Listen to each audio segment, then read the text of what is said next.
The first thing most people would have thought was that he was about to do something unforgivable.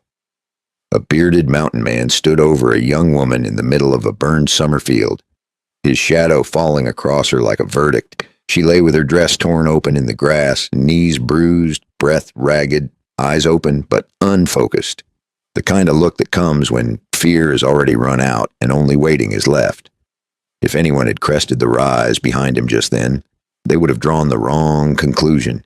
A helpless mail order bride, an empty field outside Cheyenne, Wyoming territory, and a man who didn't belong to any town, any badge, or any rule that could be called in time. The wind whispered through the grass. Insects buzzed low and close.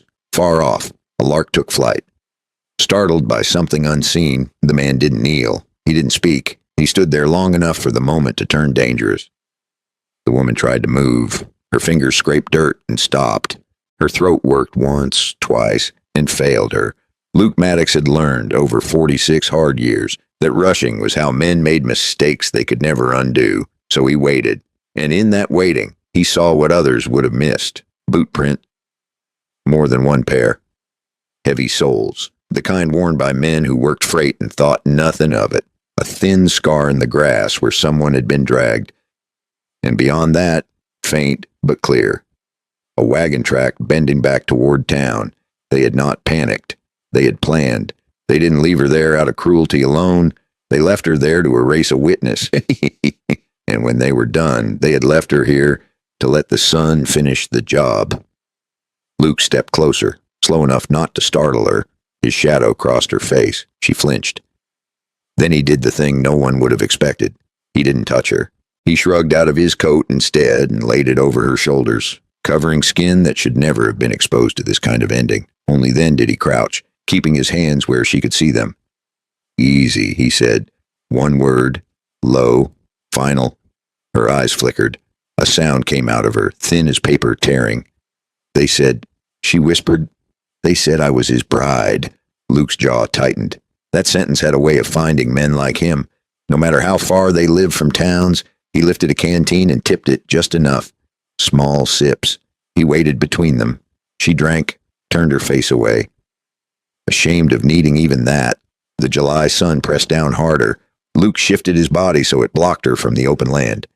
If they came back, he wanted them to see him first. Luke heard something then, so faint most men would have called it nothing. A creak of leather carried on the wind, not his, not hers. He turned his head just a little, like a man listening for rain. Across the field, far beyond the wagon ruts, a tiny glint flashed and vanished, metal catching sun. A buckle. A gun barrel, a bit of brass. Someone was out there, watching to see if the job was finished. Luke did not wave. He did not call out. He did not reach for his rifle. He simply moved his body so his shadow covered Anna more fully. Like he was claiming the ground around her without claiming her. His voice stayed low. If you can hear me, blink once. Anna blinked. Good, he said. That means you are still here. Luke lifted the canteen again and gave her one more sip. Slow enough to look ordinary from a distance, then he did a small thing that would have looked meaningless to anyone else. He picked up a handful of dry dirt and let it trickle through his fingers. The wind took it sideways. So did the watching eyes. Luke knew which way they would circle if they came in quiet. He knew where they would step if they thought no one could see them. He also knew this.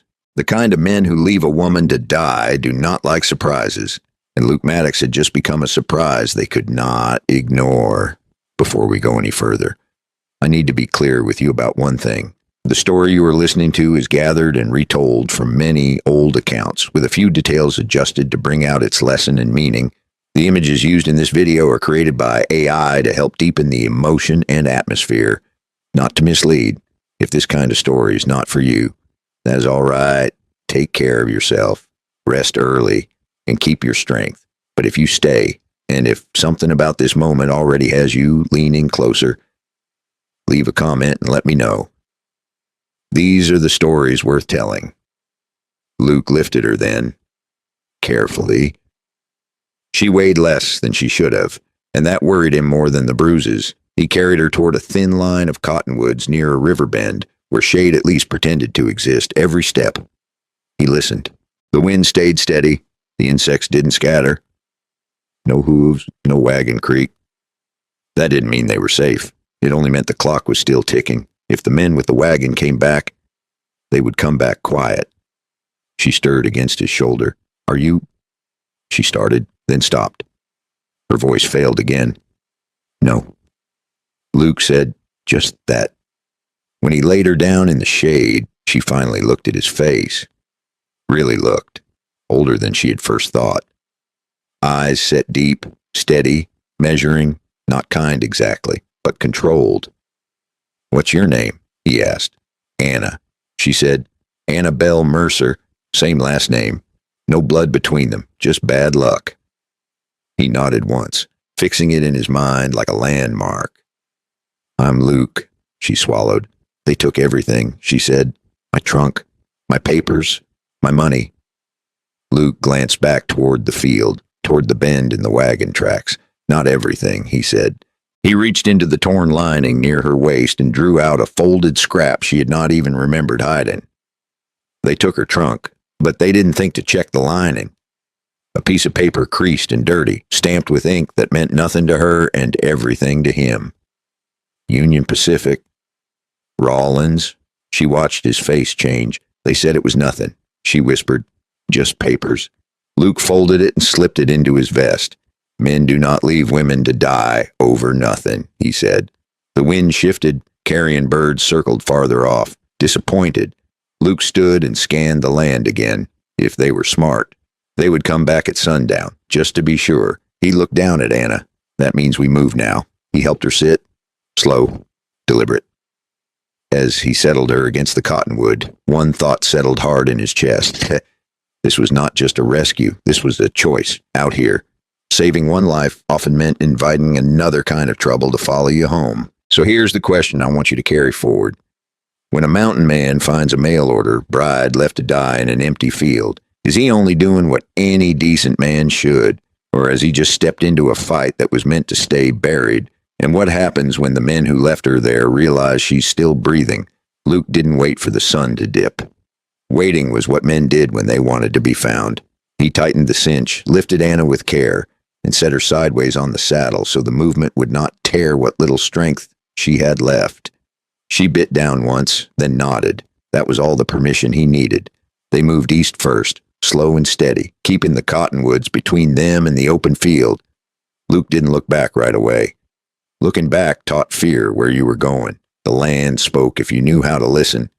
Grass bent the wrong way, dust that had not settled, the faint smell of leather and sweat that didn't belong to either of them. Luke counted time in breaths, in the distance between water and shade, in how long it would take a man with a wagon to realize his problem had not solved itself. Anna leaned against him, her head light against his shoulder. I didn't run, she said, voice thin but steadier now. I asked a question. Luke almost smiled.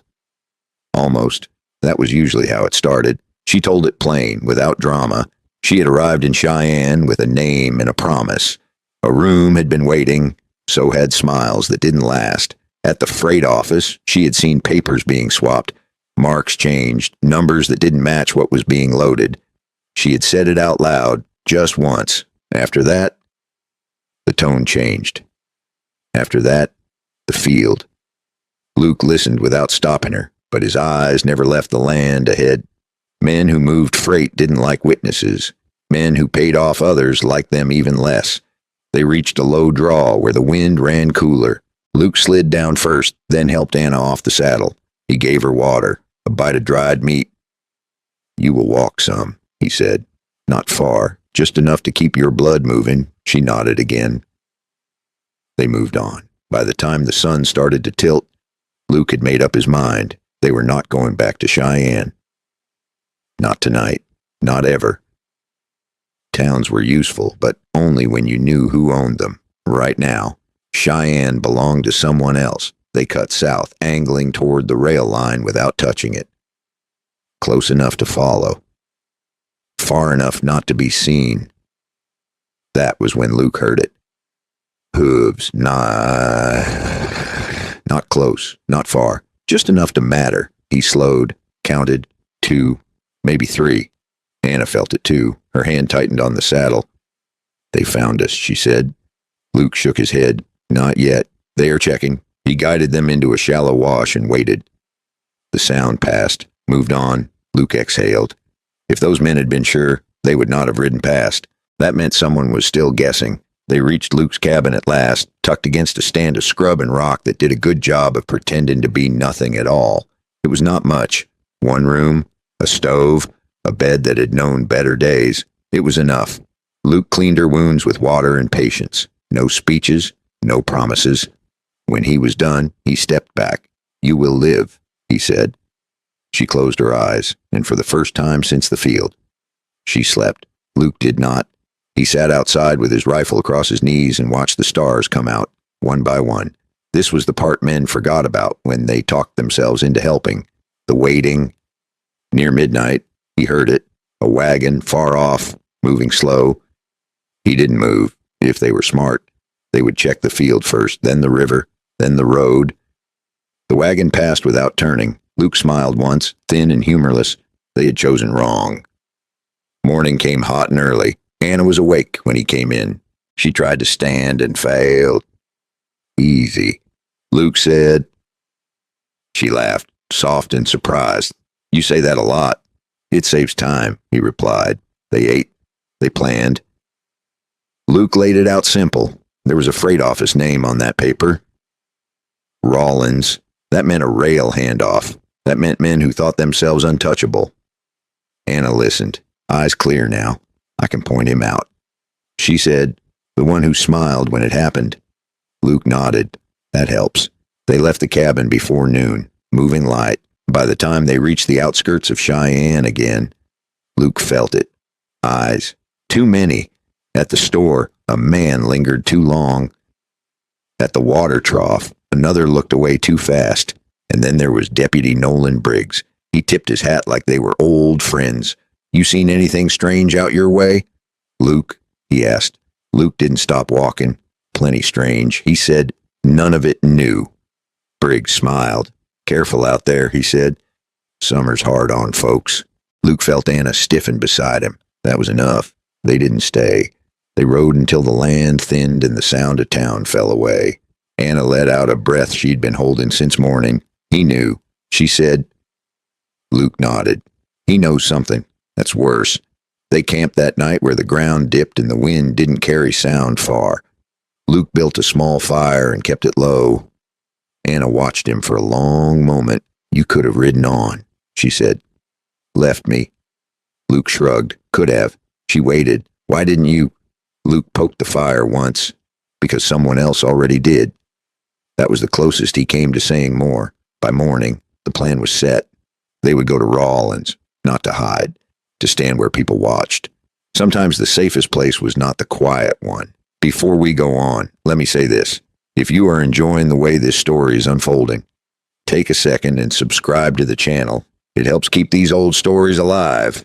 And while you listen, pour yourself a cup of tea or coffee. Settle in and tell me this. What time is it where you are right now? And where are you listening from? Because what Luke and Anna were walking into next was the kind of place where secrets didn't stay buried for long. They reached the edge of Rawlins by late afternoon, when the sun still had teeth but the wind carried a little mercy. Luke didn't ride straight in. Men who wanted trouble did that. Men who wanted answers took the long way. He circled wide, kept the rail line on his left, and watched how the town moved before letting it see him. Rawlins was busy the way rail towns always were. Wheels turning, voices raised over freight counts, men waiting on platforms with nothing to do but watch who came and went. Anna stayed quiet, and Luke noticed that too. Shock had burned off. Fear had settled into something steadier. Attention, that mattered. Luke found a place for the horse first. A livery that smelled honest enough and didn't ask questions that cost extra. He paid in coin, not favors, and that bought a little silence. They walked the rest. Luke kept his pace easy. He didn't hide Anna. He didn't put her out front either. Visible, not advertised. At the far end of the freight yard, Luke saw the sign he'd been looking for. Mercer Freight and Storage, painted neat, kept clean. The kind of place that wanted to look boring. Luke didn't stop there. Not yet. They crossed the street and stepped into a small diner that fed men who worked with their hands and didn't care much who else sat nearby. Luke chose a table where he could see the door and the window. At the same time, they ate. Simple food. Hot coffee. Anna's hands shook once, then steadied. That was when Luke knew she would hold. Across the room, a man looked over too often, not staring, measuring. Luke finished his coffee and stood. "We walk," he said. They stepped back outside, turned once, then doubled back the way they had come. The man followed. Luke didn't rush. He let it happen. At the corner, Luke stopped and bent as if to fix his boot. The man walked into his shadow. "Lost something, friend?" Luke said. The man froze. "Just looking," he said. Luke straightened. "Then you found the wrong thing." The man took a step back. That was enough. They moved on. By the time they reached the edge of the freight yard again, Luke was certain Mercer knew. And Mercer had people watching. They didn't go in through the front. Luke led Anna along the fence line to a spot where workers came and went too often to notice one more pair of boots. Crates stood stacked. Ledgers were passed hand to hand. This was where Anna slowed. Her breath caught. "That's him," she said. Luke didn't ask who. He saw the man step out of the office. Clean vest, well-fed, smiling at a clerk like nothing in the world was wrong. Clyde Mercer. Luke felt the shape of it settle. This was not a thug. This was a man who hired them. They didn't confront him. Not today. Luke watched the patterns instead. Who Mercer spoke to. Who carried papers for him. Which crate got extra attention. Anna stayed close, eyes sharp. She pointed once. "That mark," she said. "That stamp was not there before." Luke nodded. Good. They left before sunset, just as they had arrived. Quiet, unremarkable. That night, they took a room near the edge of town. Luke paid for 2 beds. No explanations. He sat by the window while Anna rested. He thought through it slow. Mercer would not act alone. Men like him never did. If Rollins was the handoff, then tomorrow would be loud. Morning brought heat and noise. Luke sent Anna out early, not to hide, but to be seen. He gave her a task. Walk the street. Listen, see who looks twice. Luke went the other way. He found the rail clerk who counted cars and drank too much coffee.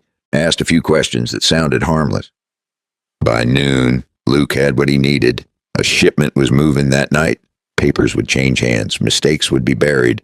Luke met Anna near the livery. They compared notes. Men were watching her now. Not hiding it. That meant Mercer was nervous. Good. They waited. Late afternoon. Mercer stepped out again. This time, he saw Anna. His smile held for half a second too long. He walked toward them. Luke stepped between. "Afternoon," Mercer said. Friendly, smooth. Luke nodded. "Fine day to count boxes," he said. Mercer laughed. "Always is." Mercer's eyes flicked to Anna. "You look tired, Mitt," he said. Anna didn't answer. Luke did. "She's had a long road." Mercer studied Luke. "You pass through often?" he asked. "Only when I have to." Luke said. Mercer smiled wider. "Maybe you should come by the office later. We can talk business." Luke shook his head. "No business worth that much talking." Mercer's smile faded. "Careful," he said. Luke leaned in just enough. "So are we." Mercer stepped back. That night, Luke didn't sleep. Neither did Anna. They watched the yard from a distance. Lanterns moved. Voices carried. And then Luke saw it. A crate marked wrong. A stamp Anna had noticed earlier. That was the one. Luke touched Anna's arm. "When this breaks," he said. "It breaks fast." She nodded. "I am ready." Luke believed her. They moved closer, close enough to hear names, close enough to see fear begin to creep into Mercer's men. Because something else was happening. A deputy stepped into the light. Nolan Briggs. Anna felt it before Luke did. Her breath stopped. "He followed us," she said. Luke watched Briggs to speak to Mercer, saw Mercer's shoulders loosen. That told Luke everything. The law was here, and it was not for justice. Luke set his jaw. This had just turned. He looked at Anna. "If I tell you to speak, you speak loud." She swallowed. If I tell you to move, you move now. She nodded. The lantern light shifted again. A whistle blew down the line. The train was coming. Luke felt the moment close around them, because once those papers moved, they would be ghosts, and once Briggs decided how this ended, someone would not be walking out of Rawlins. Here's the thing to hold on to as we go on. Luke Maddox didn't come to Rawlins looking for a fight, but he was about to learn that sometimes the only way to save the truth is to make sure it cannot be ignored. And the next choice he made would put his name on a list that didn't forgive mistakes. The train didn't arrive quietly. Its whistle cut through Rawlins like a blade, long and sharp, telling every man with business to finish it fast. Lanterns shifted, boots moved quicker. Voices dropped. Luke watched the yard tighten. This was the moment Mercer had been waiting for. Paper changed hands best when iron wheels were close enough to drown out questions. Luke stayed still. Standing out was not how you won this kind of fight. Anna stood a few steps behind him, close enough to hear his breath. When I touch my hat, Luke said, you move to the light. She nodded once. That was all. Across the yard. Clyde Mercer stepped into the glow of a hanging lantern, papers tucked neat under his arm like they were nothing more than grocery lists. Deputy Nolan Briggs walked beside him, relaxed, hand near his belt, eyes calm. Too calm. Briggs spoke first to a rail clerk, then laughed. Mercer laughed with him. Men laughed when they thought they were safe. Luke felt the math change. If Mercer handed those papers over with Briggs standing there, then anything Anna said afterward would sound like a story told too late. And stories told too late didn't matter. Luke moved, not fast, just enough. He crossed the yard like he belonged there. Stopping at a crate near the tracks, he rested a hand on it, casual. The stamp Anna had pointed out was right where it should not have been. Mercer noticed him then. The smile returned, thinner now. You again, Mercer said. You have a habit of being where you do not belong. Luke met his eyes. Seems like the kind of place that grows habit, he said. Mercer looked past him. Is she with you? He asked. Luke didn't turn. She's not for sale, he said. Mercer laughed once, sharp. Everyone is something, he said. That was when Briggs stepped closer. This is private business. Luke, he said, you should walk away. Luke finally looked at him. Funny thing about private business, he said. It hates daylight. Briggs' eyes flicked to the workers nearby. Careful, he said. Luke touched his hat. Anna moved. She stepped into the open, into the lantern light, where men could see her face and the marks that had not yet faded. She raised her voice, steady and clear. That man, she said, pointing at Mercer, is not my husband. He's the one who had me dragged into a field and left to die. The yard stilled, not silent, but listening. Mercer turned toward her too fast. That is a lie, he said. She's confused. Anna didn't shout. She didn't cry. She reached into her coat and held up the scrap Luke had shown her earlier. The one Mercer thought was gone. This stamp was changed, she said. I watched you do it. A murmur rippled. Briggs stepped forward. Enough, he said. Luke moved with him. Now, Luke said. Briggs' hand dropped to his belt. Luke kicked the crate. Ledgers spilled, papers fluttered. Ink and names and numbers everywhere. Workers stepped back, eyes bent down. Mercer swore. Briggs drew. Luke was already moving. He struck Briggs' wrist hard, clean. The gun hit the dirt. Everything went loud. Mercer tried to run. Anna didn't move. Luke blocked Mercer's path. You made one mistake, Luke said. Mercer spat. Which one? He asked. You thought no one would watch her, Luke said. Briggs lunged. Luke turned and hit him again, sending him down into the dirt where law didn't help much. The whistle blew again. Closer now. Someone shouted for a marshal. Mercer froze. The sound was wrong. Not local. Not friendly. Riders appeared at the far end of the yard, coats dark, posture different. Federal. Railmen hated paper fraud because it cost them money. Luke felt the yard breathe again. Briggs sat up, eyes wide. Mercer backed away. Too late. The riders dismounted. Boots steady, faces unreadable. One of them stepped forward. We have questions, he said. Mercer opened his mouth. The rider held up a hand. Save it. Luke stepped back. Anna stood where she was, shoulders straight. The papers were gathered. Names read. Briggs didn't meet anyone's eyes. Mercer didn't smile anymore. As the train rolled in, metal screaming against metal, Luke felt the weight shift. This was not over. Men like Mercer didn't disappear clean. They bled slow. The rider turned to Luke. "You did the right thing," he said. Luke shrugged. "Did what I could see." The rider nodded. "That is usually enough." They took Mercer. They took Briggs. The yard went back to work like nothing had happened. Anna exhaled. Luke looked at her. "You did good," he said. She nodded. "I am not done," she said. Luke believed her. They walked away before anyone could decide to remember too much. The night settled back in. Luke felt the ache in his hands. The kind that came after a line had been crossed for good. As they reached the edge of town, Anna spoke. "He will come back," she said. "The one who owns him." Luke didn't argue. Men like Mercer answered to someone, and that someone would not like daylight. Luke looked toward the dark beyond Rawlins. "Then we will be ready," he said, because the next move would not be quiet, and it would not wait. Rawlins didn't celebrate what happened in the yard. It never did. It never. By morning, the freight yard looked the same as it always had. Men counted crates, horses shifted, coffee steamed. Only the quiet was different. Luke felt it as soon as he stepped outside. The quiet was watching. He and Anna didn't linger. They took a short breakfast, paid clean, and moved before the town decided what story it wanted to tell itself. Towns like simple stories. This one was not. They rode out with the sun still low, following the rail line just far enough to stay oriented, not close enough to be remembered. Luke set a steady pace, not fast, not slow. Running drew eyes. So did fear. Anna rode better today. Her posture was straighter, her hand steadier. Shock had finished with her. Now came the part where choices mattered.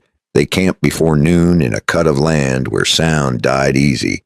Luke watered the horse and checked tack out of habit. Anna watched him for a long moment. "They will not let this go," she said. Luke nodded. "No," he said. "They will not." He didn't dress it up. Men who lost money and names in public didn't shrug and move on. They sent others. Luke laid it out plain. Mercer had been a middle rung, the kind that took risks because someone else promised to catch him if he fell, that someone would not like surprises. Anna listened. "Who?" she asked. Luke shook his head. "It doesn't matter yet," he said. "What matters is where." He tapped the rail line with his boot. "This leads both ways," Anna understood. If the trouble didn't come from Rawlins, it would come along the track. They broke camp and moved again. By mid-afternoon, Luke noticed the first sign, a rider, far back, keeping distance, too far to greet, too close to ignore. Luke didn't change pace. He counted time and fence posts. The rider fell back. Another appeared farther ahead, crossing the land at an angle. Luke exhaled. They had switched from guessing to hunting. They reached a narrow stretch where the land rose on one side and dropped on the other. Luke slowed. Anna didn't ask why. Luke dismounted and led the horse halfway through. The first rider appeared behind them, this time closer. Luke turned. "Afternoon," he called. The rider stopped. He was young, too clean. "Looking for work," the rider said. Luke nodded. "So is everyone." The rider smiled. "Word travels fast on the rail," he said. Luke felt the truth of that. He guided the horse forward again. The rider didn't follow. Instead, he turned back the way he came. Luke didn't relax. That was not a warning. That was a count. They camped that night farther from the line, using the land to break sight and sound. Luke set no fire. Anna slept in short stretches. Luke stayed awake. Near dawn, he heard it. Hooves, more than one. He didn't move. When the sound passed without stopping, Luke knew something worse. They were not here for him yet. They were looking for where he would be tomorrow. By morning, Anna saw it too. "They are pushing us," she said. Luke nodded toward something. They rode hard until the sun climbed, then cut west, away from the rail. That was when Luke made the next decision. They would go to his cabin, not to hide, to choose ground. The cabin sat where land narrowed and sight lines were honest. It was not comfortable. It was defensible. They arrived before noon. Luke unloaded, checked the perimeter, and set things where they belonged. This was a man preparing, not panicking. Anna watched.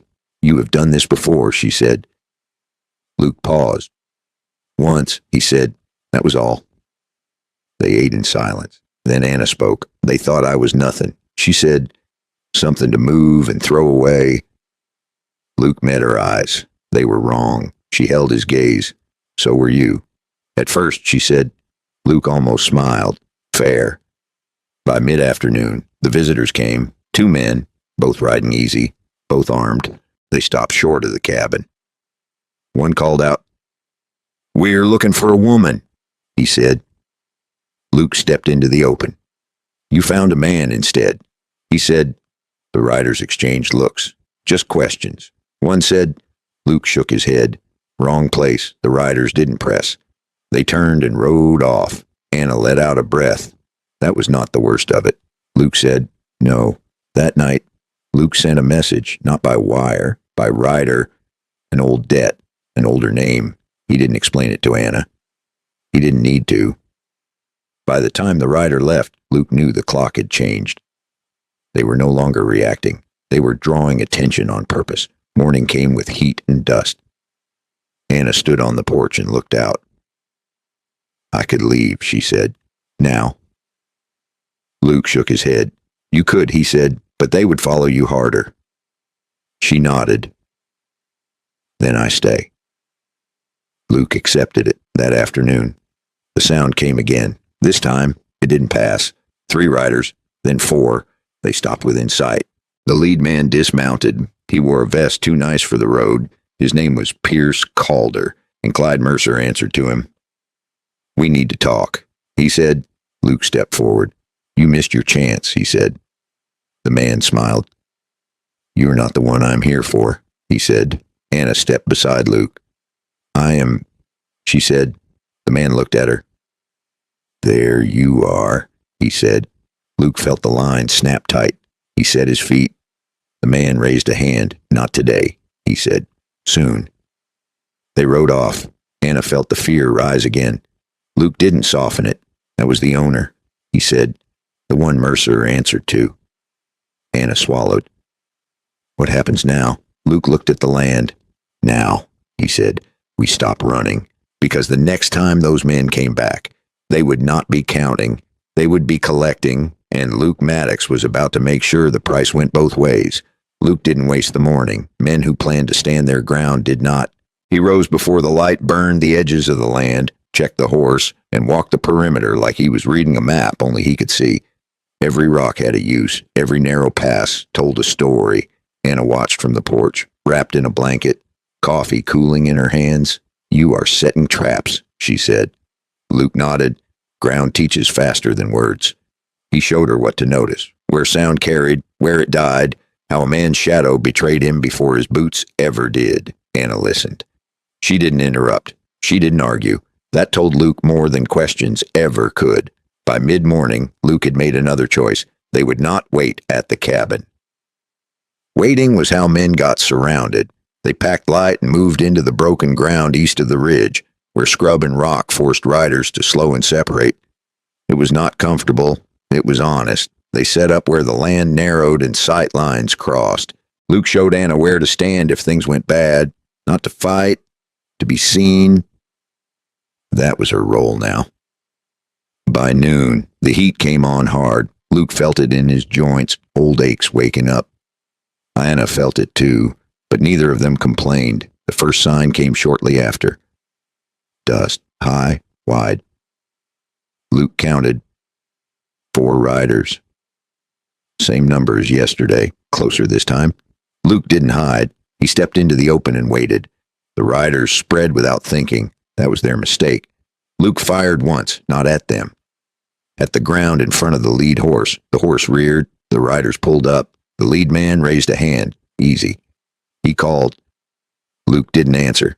He shifted his stance just enough to show he had time. The riders dismounted. One step forward. "We only want the woman," he said. Luke let the silence stretch. "You do not want her." Luke said, "You want quiet." The man smiled. "Same thing." Luke shook his head. No. The man's smile faded. You're standing in the way of business, he said. Luke met his eyes. You brought business to the wrong ground. The riders hesitated. They were not paid to die in places with no witnesses. They mounted again. Not today. The lead man said. Luke nodded. Not today. They rode off. Anna let out a breath she had been holding. That was not the end. She said. Luke agreed. No. By evening, Luke knew the pattern. The owner was testing him. Testing her. Seeing where fear would show. That night, Luke did something he had not done in years. He wrote, not a letter, a name, a place. He handed it to Anna. If something happens to me, he said, this goes to Rollins. She took it without asking what it was. That told Luke everything. Morning came with birds and the wrong kind of quiet. No dust, no riders. Luke frowned. This was not relief. This was space. By noon, Anna noticed it too. They stopped. She said, Luke listened. Yes. Which meant they were doing something else. They moved back toward the rail line, slow and careful. Halfway there, Luke saw it. Smoke, thin, deliberate. A signal. Luke's jaw set. They are calling someone, he said. Anna looked at him. Who? Luke didn't answer. They reached a rise that gave them a view of the line below. Men were unloading crates. One wagon stood apart. Guarded. Luke felt the truth click into place. They are not coming for us, he said. They are moving something. Anna understood. The papers. Luke nodded. If those papers vanished, Rollins would forget everything. They moved fast now. Not running. Purpose. They closed the distance using the land. Closer. Closer. Then Luke heard it. Another group of riders. Behind them. They had been herded. Luke stopped. Anna stopped with him. He looked at her. This is the part where you trust me. She nodded. Always. Luke took her hand and moved her to the open. When I say speak, he said, you do not stop. She swallowed. Luke turned and walked toward the wagon. The men guarding it stiffened. What do you want? One called.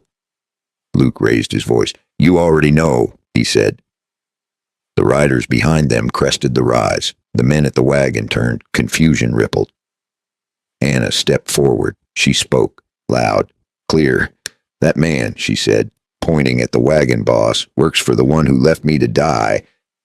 Heads turned. Someone laughed. Someone did not. Luke kicked the wagon brake. Crates shifted.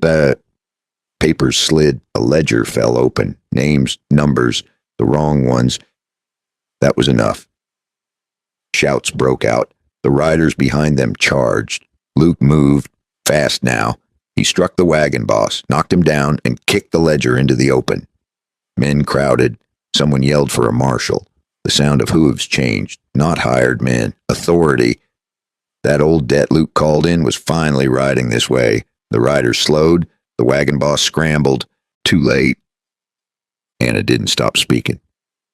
She told it once, plain. Who? Where? What was done to her? Men listened.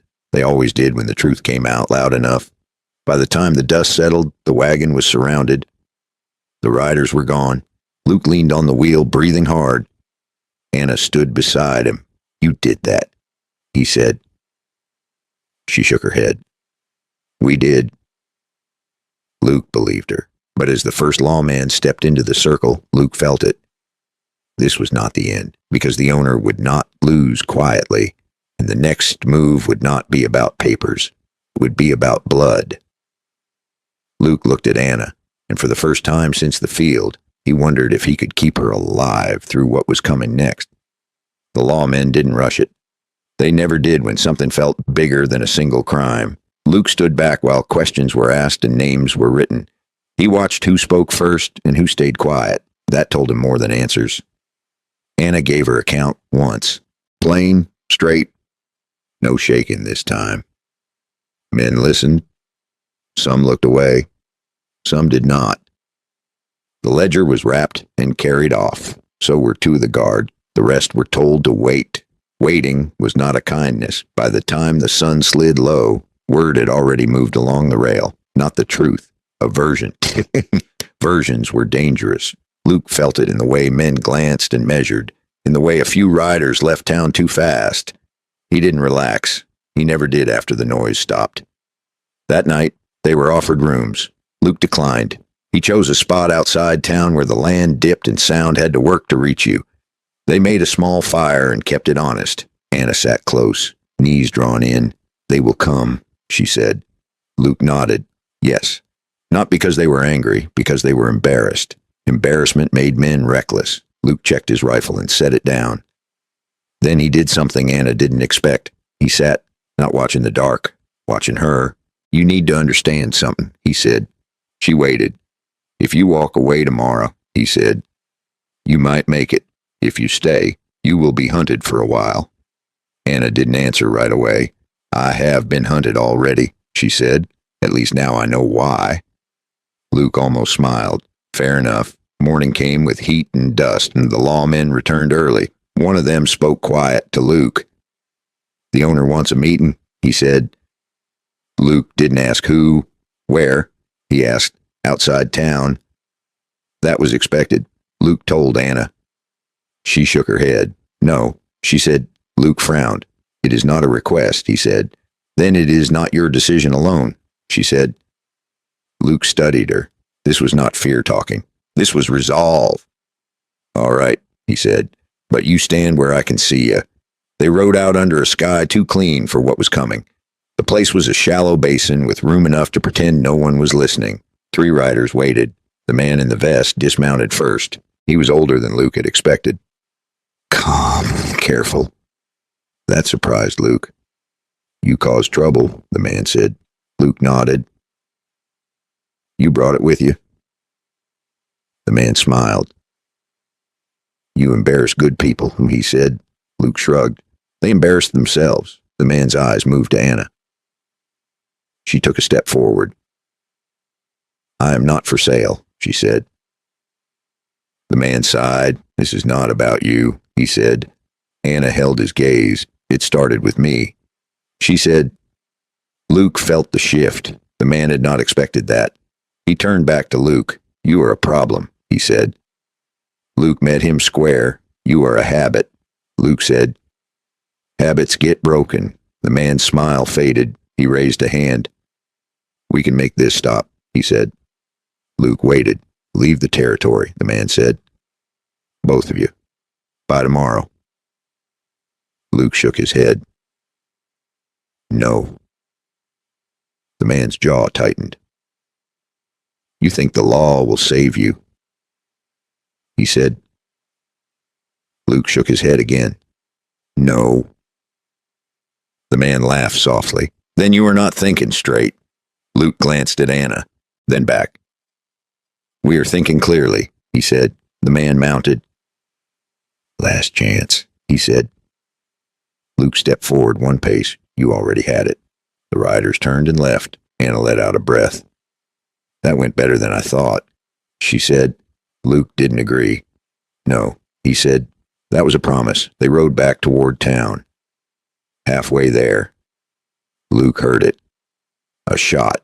Not close. A signal. Luke pushed the horse harder. They crested a rise and saw smoke from the direction of the cabin. Luke's jaw set. They didn't stop. They rode until the horse screamed and the land blurred. By the time they reached the cabin, it was over. The door hung open. The place was torn. Nothing burned. That was deliberate. A message. Anna stepped inside. Her breath caught. "They didn't take much," she said. Luke nodded. "They took time." That was worse. On the table lay a single item. A button. Not Luke's. The vest man's. Anna picked it up. "They want us to follow," she said. Luke took the button. Yes. He sat on the step and thought. Then he stood. "All right," he said. "Where?" Anna looked at the rail line. Luke nodded. "There is one place they will feel safe," he said. "One place they think they can end this." Anna met his eyes. "Then we go there," she said. Luke believed her. They packed what mattered, left the rest. As they rode out, Luke felt the weight of the choice settle. This was no longer about clearing a name. It was about drawing a line where everyone could see it. And when they crossed it, there would be no pretending. The sun dipped, the rail line stretched ahead. Luke tightened the reins, because the next place they were headed would not forgive hesitation, and someone was already waiting for them there. They rode through the night, trading sleep for distance. They rode into the Laramie yards just before dusk, when the light flattened everything and made distances lie. The rail junction sat wide and open, all iron and dust, the kind of place men believed would protect them simply by being busy. Engines hissed, workers shouted count, lanterns came on early. Luke slowed the horse a mile out and studied the lay of it. This was where the owner would feel safe. Plenty of witnesses, plenty of noise, plenty of ways to make a problem disappear inside the crowd. Anna saw it too. "He will try to end it here," she said. Luke nodded, "'cause he thinks the place will do the work for him." They didn't enter together. Luke tied the horse where a man might leave it if he planned to come back. Anna walked first, steady, visible, not hiding the way fear asked her to. Luke followed at a distance, moving with the rhythm of men who worked for wages and kept their eyes down. The junction smelled of hot metal and oil. It sounded like argument in motion, perfect cover. Luke watched the faces. Most were tired, some were curious, a few were waiting. He spotted the owner near the loading office, vest buttoned, hat clean, posture calm. He looked like a man who had already decided how the night would end. Two men stood with him, hands easy, eyes hard. Luke didn't go to them. Not yet. He drifted to the far side, near the freight scale, where ledgers passed hands and stamps made things official. Anna reached the center of the space and stopped. She didn't shout. She didn't cry. She waited. The owner saw her. His mouth tightened. He moved first. "Miss," he said. "Friendly enough for anyone watching. You were lost." Anna shook her head. "No," she said. "I was left." A few heads turned. The owner smiled wider. "This is not the place for stories," he said. Anna lifted her chin. "It is the place for truth," she said. Luke stepped closer, not rushing, not hiding. The owner noticed him now. "Ah," he said. "You again?" Luke met his eyes. "Still standing," Luke said. The owner sighed. "This has gone far enough," he said. "You have been heard. Now it ends." He nodded to one of his men. That man moved toward Anna. Luke moved at the same time. He didn't draw. He blocked. The man bumped him and swore. That was enough. Voices rose. Workers stopped counting. The owner raised his voice. "This woman is disturbed," he said. "She needs to be taken away." Anna spoke louder. "I was brought here as a mail-order bride," she said. "I saw freight papers changed. I asked a question. They dragged me into a field and left me to die." Silence spread like oil. Not complete, but listening. The owner laughed once. "Stories," he said. Luke reached into his vest and pulled the folded ledger page free. "Then explain this," he said. He held it up. Stamps, numbers, the wrong ones. A clerk near the scale stiffened. "That stamp was retired," the clerk said. The owner turned. "Enough," he said. "Too late." A murmur ran. Luke stepped forward another pace. "You think noise hides truth," he said. "It does not. It carries it." The owner's smile vanished. He gave a small signal. The second man moved behind Luke. Anna saw it. She didn't scream. She pointed. "That one," she said. He was there. Men looked. The second man froze. Luke felt the shift. Fear had changed sides. The owner lunged for the ledger. Luke pulled it back at the owner swung.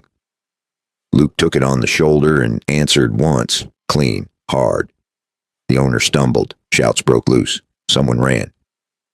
Someone yelled for law. A whistle blew. The wrong one. Luke saw riders at the edge of the junction. Not railmen, not deputies. Hired. The owner smiled again. "You should have left," he said. Luke moved. Fast now. He grabbed the scale handle and shoved. Iron screeched. Crates toppled. Paper flew. Men scattered. Anna didn't move. She kept speaking. "I'm not afraid of you anymore," she said. "You tried to bury me." The owner reached for his gun. Luke kicked it away. The hired riders pushed in. Luke felt a blow glance his ribs. He stayed on his feet. Another blow came. He ducked. The ledger slid across the dirt. Anna ran to it and picked it up. She held it high. "This is what you want hidden," she said. "Look at it." Men surged. Someone grabbed a rider. Another rider backed off. Authority arrived at last, late but loud, guns drawn. "Stop." A voice shouted. The owner froze. The hired men stopped. Luke stepped back, breathing hard. The ledger changed hands. Questions flew. Names were called. The owner spoke. Fast now. Angry. Lies. He said. Anna stood straight. "Ask the field," she said. "Ask the tracks." The lawman looked at Luke. Luke nodded toward the ledger. "Start there," he said. The lawman did. The owner sagged. Not much, but enough. As the junction settled, Luke felt the ache spread, and he leaned against a post. Anna came to him. "You were bleeding," she said. Luke shrugged. "Still standing." They took the owner away, not gently. The hired men vanished into the crowd. The junction breathed again. Luke watched the iron calm. He knew better. This was not finished. Anna knew it too. She looked past the lights, toward the dark beyond the rail. "He will not stop," she said. Luke shook his head. "No." "But he is smaller now." They walked away together. Slow, deliberate. The ledger went with the law. The story went with the people. Luke felt the weight of it lift and settle at the same time, because tonight had drawn a line in iron and noise. And tomorrow would decide who dared step over it. As they reached the edge of the light, Luke heard it, a single shot, far off. Not meant to hit. Meant to warn. Luke stopped. Anna stopped with him. That was the signal. Luke said, the owner had failed. Now the owner's owner would answer. And the next morning would not begin with words. It would begin with a choice neither of them could step away from. Morning came softer than anyone expected. No gunfire, no shouting. Just the steady sound of iron cooling and men going back to work, because that's what people do when the world does not end the way they feared it might. Luke woke with pain in his ribs and dust still in his hair. He took that as proof he was alive. Anna sat near the window, light falling across her face in a way that made her look older and steadier than the girl left in the field days before. She was not waiting anymore. She was choosing. They didn't speak right away. Some moments earned silence. The owner was gone, taken somewhere with walls and questions and time that didn't move in his favor. The papers were gone too. That mattered more than the man. When truth survives long enough to be written down, it stops being fragile. Luke stood and tested his weight. "Still standing," he said. Anna smiled. "You always say that," she said. Luke shrugged. "It keeps being true." They left town that morning without ceremony. No one stopped them. No one needed to. The rail line stretched behind them, quiet now, like it had never carried secrets at all. The land opened again. Luke felt something he had not expected. Relief. Not the kind that makes a man lie, the kind that lets him sleep. They rode until the noise of the junction faded, then farther still, until the only sound left was wind and leather and the steady work of the horse. Anna broke the quiet. "What happens now?" she asked. Luke thought about it. He didn't rush. "Now," he said, "you live." She considered that. "And you?" she asked. Luke looked ahead. Same.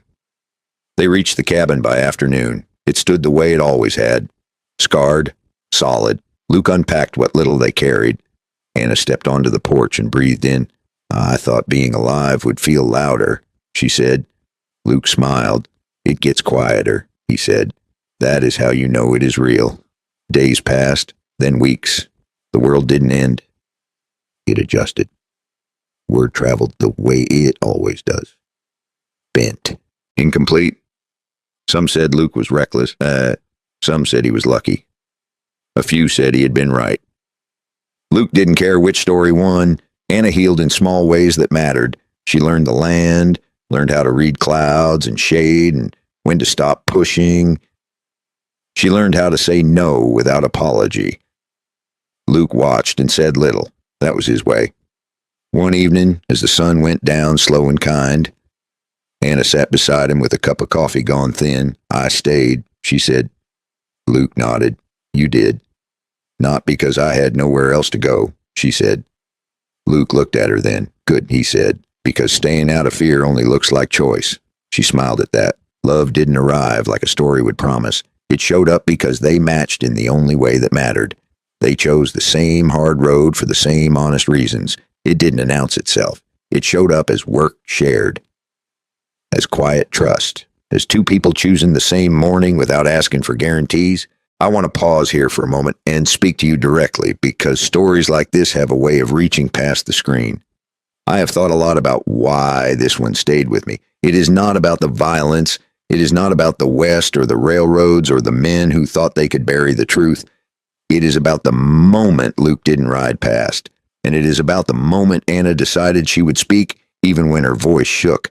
I know what it is like to be tired enough to look away. I know how easy it is to say someone else will handle it.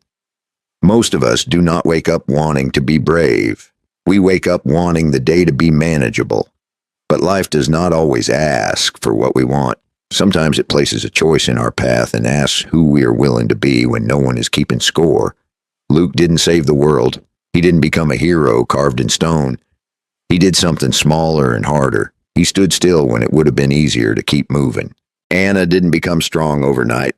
She became honest with herself first. There's a lesson there worth carrying. Survival is not the same as living. Silence is not the same as peace. And comfort is not the same as safety. If you are listening to this and thinking about your own life, I want to ask you something simple. Where have you been riding past something because you told yourself it was not your place? Who have you been quiet for? And what would change if you stopped? Another lesson is this. Doing the right thing does not always reward you right away. Sometimes it costs you sleep. Sometimes it costs you friends. Sometimes it costs you the version of yourself that believed staying small was safer. But in the long run, it gives you something better. It gives you a life you can stand inside without flinching. Luke and Anna didn't build a perfect ending. They built a good one made of mornings and work and choice, and that is something many of us could use more of. Before we finish, I want to thank you for staying with this story all the way to the end. If it gave you something to think about, something to feel, or even something to question, I would appreciate it if you tapped the like button and subscribe to the channel. It helps keep these kinds of stories alive and reaching the people who might need them. And while you sit there, maybe with a cup of tea or coffee in your hand, take a moment and tell me this. What time is it where you are right now? And where are you listening from? I read those comments more than you might think, because stories do not really end when the words stop. They end when we decide what to do with them. Luke and Anna chose to stay present. They chose to stop running. The question is not whether life will place something difficult in your path. It will. The question is whether you will recognize the moment when it arrives, and whether you will have the courage to stop long enough to choose who you want to be when it does. That choice is still yours. As long as you're breathing, it always is.